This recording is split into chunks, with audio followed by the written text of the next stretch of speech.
años tiene? Tengo más de 100.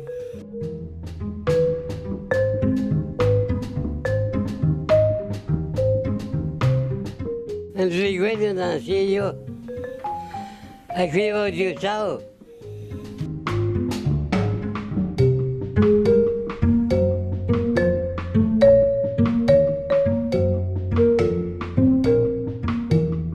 Ha sido una parte importante al reemplazar